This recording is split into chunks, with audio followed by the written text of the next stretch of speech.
আজ বানিয়ে ফেললাম দুর্দান্ত স্বাদের অসাধারণ হেলদি এবং টেস্টি খাবার সবজি চিকেন।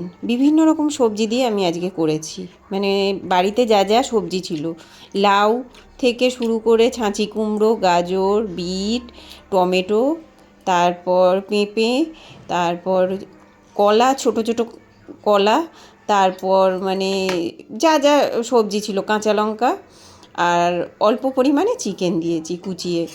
তো আমি কিভাবে করেছি, আর তার সাথে মুসুর ডাল তো ছিলই, আর সোয়াবিনটা আপনারা চাইলে দিতে পারেন, খেতে আরও সুন্দর হবে। যে এখানে একটুখানি আমি ঘরে মাঝে মাঝে চিকেন আনলে আমি 1 পিস 2 পিস করে রেখে দিই।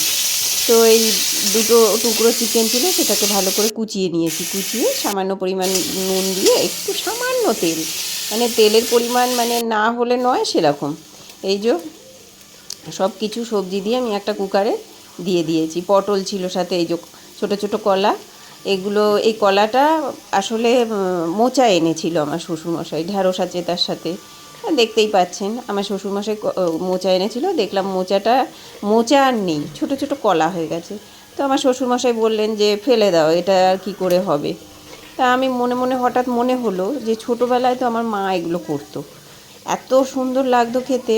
কালো জিরে ফোড়ন দিয়ে সামান্য মানে একটু গরম জলের ভাপ দিয়ে ওটাকে ভাজতো, কাঁচা লঙ্কা, তারপরে একটু দিয়ে। তো যাই হোক, এই যে সবজিগুলোর মধ্যে আমি একটু চিকেনগুলো ভালো করে ভেজে এই দিয়ে দিচ্ছি। বেগুন ছিল সাথে, অনেক কিছুই ছিল, যা যা সবজি আপনার ঘরে থাকবে আপনারা তাই দিয়েই করতে পারেন। তারপর আমি কুকারে দিয়ে দিয়েছি। খেতে এত সুন্দর লাগে।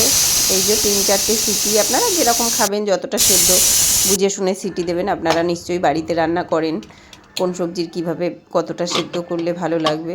তা আমি কুকারে দিয়ে করে নিয়েছি।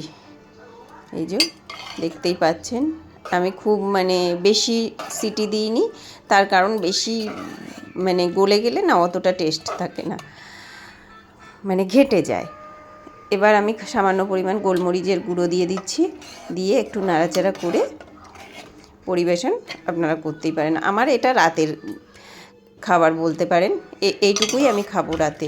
তবে সবটা নয়, অনেকটা পরিমাণ হয়ে গেছে, কারণ অল্প অল্প করে একটা করে সবজি দিলে, যেমন একটা পটল, দুটো ঢ্যাঁড়স, একটুখানি গাজর, সমস্ত কিছু সাথে কিন্তু ডুমো ডুমো করে পেঁয়াজ দিতে হবে, তবেই না টেস্টিটা হবে। এগুলো অল্প অল্প করে দিলেই আপনার মানে এক করা হয়ে যাবে। তো টাটা, বাই।